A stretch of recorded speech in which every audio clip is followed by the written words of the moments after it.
Chapter 10. On-the-Job Training. Franklin found himself riding shotgun for his first time in a Vlachtermat security car. William sat behind him, having asked to come along as soon as he had heard about Helena. It was a black four-door American car, and it had absolutely everything. An MP3 player, a GPS, plenty of cup holders, gun turrets, ejector seats, a cloaking device, and even a Gatorade dispenser. It was like riding in a giant Swiss Army knife. "This thing can even make you breakfast if you don't have time to stop," said Agent Strexit from the driver's seat. He was a tall, muscular man with a square jaw, a blonde crew cut, and he wore a black suit and tie. "But it doesn't make donuts. We're not cops." Vlachtermat Security didn't have a lot of respect for local law enforcement, who tried to cover up anything and everything that might prove the existence of alternate dimensions. But it was painfully obvious that almost everyone on the force had seen something they couldn't explain. Most of them were in denial about it, and Franklin had never seen a single cop check in at Vlachtermat. Anytime the police saw Vlachtermat Security on the scene, they would turn tail and let the Vlachtermat officers handle the situation, no questions asked. Franklin figured that was mostly because cops had an uncanny track record of getting themselves sucked into other dimensions. Maybe that explained why they refused to acknowledge that other dimensions existed. "They've parked in front of City Hall," said Franklin, watching Helena and Flashcaster through the video feed from the CVT on a large flat screen built into the dash in front of him. He couldn't believe how good the picture and sound quality were coming from the CVT. "What if it's not one of the other personalities?" William asked. "What if she just snapped?" Franklin looked back at William. "She didn't," he said. He didn't know that for sure, but he had promised Helena the benefit of the doubt, and he planned to give it to her until she gave him reason not to. Franklin turned back around in his seat and stared intently at the screen. Helena was facing Flashcaster as they got out of his brown station wagon. There was a wild, irrational inferno in Helena's eyes that made her practically unrecognizable. Flashcaster popped open the station wagon's trunk. Helena reached in and pulled out a clear plastic garbage bag filled with supplies. Franklin couldn't tell what exactly was inside, but he spotted several loose electrical wires coming out of the top of the bag. "The secret to taking over the world is to take politics out of the equation altogether," Helena said to Flashcaster. Her voice was deep and almost sensual. Flashcaster looked practically mesmerized as she spoke. She had ripped both sides of her ankle-length blue jean skirt, and one of her primary goals seemed to be showing off as much of her legs as possible. "And we do that by barbecuing the politicians." "That's not Helena," William said. They were only a block away from City Hall. Franklin hoped they could make it there before whichever personality had taken Helena over started throwing people. "They must be insane," said Agent Strexit. "There's gotta be plenty of security there." "Trust me, she's not worried about security," said Franklin. "I'm not really sure what we can do to stop her either." "Dr. Bryce?" said Strexit. Apparently Strexit had no idea what he was getting himself into. "Do you have anything stronger than 4 HR-120s? Franklin said. "Because that's what she eats for breakfast." "In that case," said Strexit, "we suck her into a pocket dimension until the dominant personality reasserts itself." "Good idea," said William, leaning over Franklin's shoulder to see the screen. Helena and Flashcaster were almost through the front doors. Strexit pulled their slender vehicle into the City Hall parking lot. Franklin and William hurried out of the car and were followed by 4 other security officers. "How exactly do you plan to get Helena into a pocket dimension?" Franklin asked as they sprinted for the building. Strexit pulled out a small, green, cone-shaped device. It was a portable aperture, programmed to transport anyone it was aimed at into a pocket dimension once it was activated. Franklin had no idea that Vlachtermat Security was equipped with portable apertures. In practically every dimension, a single portable aperture costs more than a house. That was why most people use stationary camouflaged apertures. "Vlachtermat spares no expense," said Strexit. As they ran up the wide concrete stairs to the main entrance, Franklin looked back to see 3 police cars turning around in the parking lot and hurrying off. Having seen Vlachtermat security cars, they knew something was coming that the police force didn't know how to handle. Strexit smiled and shook his head. Strexit led them into the building, and Franklin immediately spotted Helena and Flaskcaster walking nonchalantly down the brightly lit hallway in front of them. Flaskcaster, holding an open plastic container in his right hand, trailed a steady stream of gasoline behind him. There were 4 security guards in blue uniforms, and several men and women in business suits lying on the ground unconscious. Helena stopped Flaskcaster at the end of the hallway, but they didn't turn around. Gasoline created a pool between them. Franklin wondered if Helena had noticed that he and Strexit were there, or if it even mattered to her. She lit a match. Strexit aimed the portable aperture at her and prepared to activate it, but Helena didn't drop the match. Strexit hesitated. Helena thoughtfully watched the small fire as it danced in her hands. Then she pulled a box of matches out of the plastic bag and crushed it effortlessly in her fist. Flaskcaster looked like a kid whose parents wouldn't buy him an ice cream cone. "You should have stayed in therapy," she said.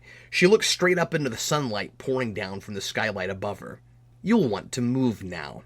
Franklin cupped his hand around his mouth to yell to her, but she was gone before he had the chance. She shot up through the skylight above her, and Flaskcaster moved out of the way to avoid dozens of shards of falling glass. "I have a new theory," William said.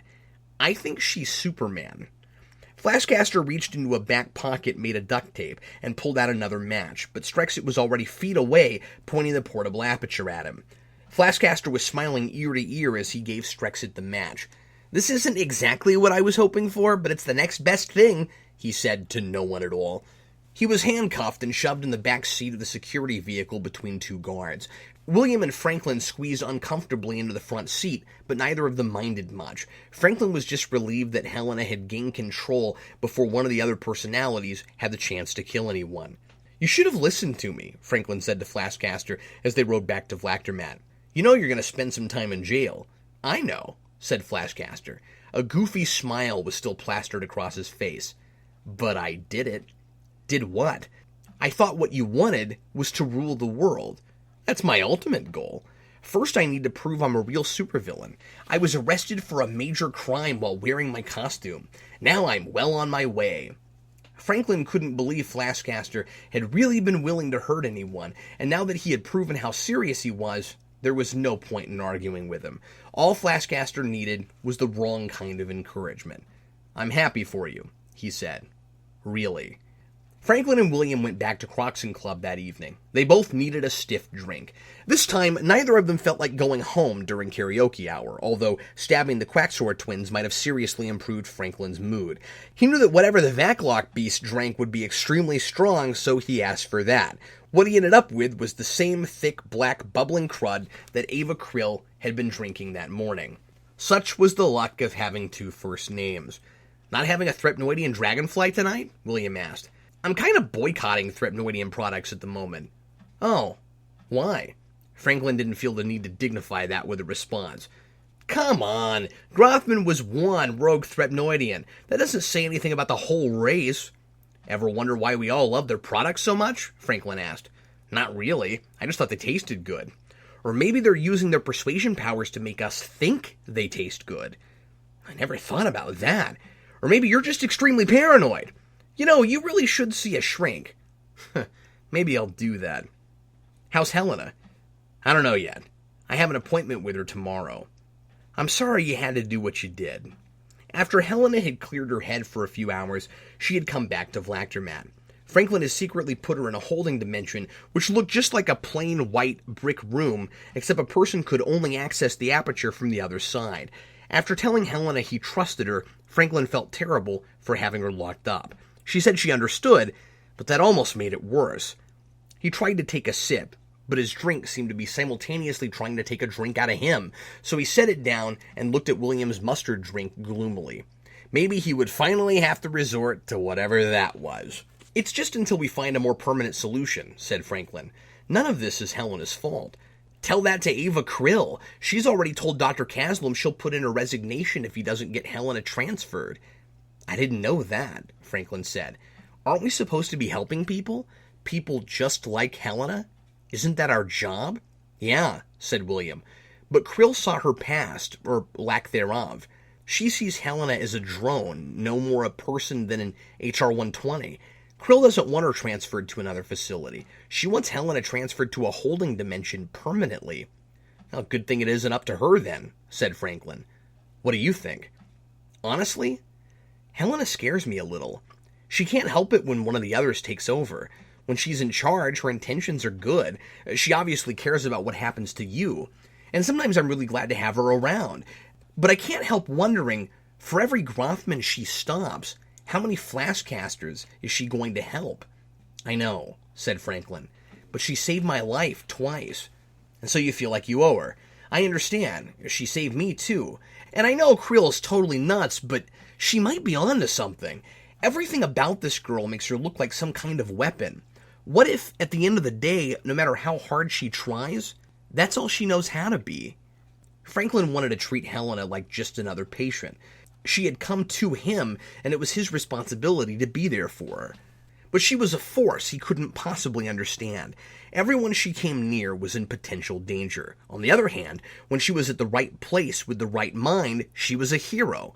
As he wrestled with it all in his head, Franklin looked down at the table and realized that his side was almost completely covered in the thick, bubbling liquid.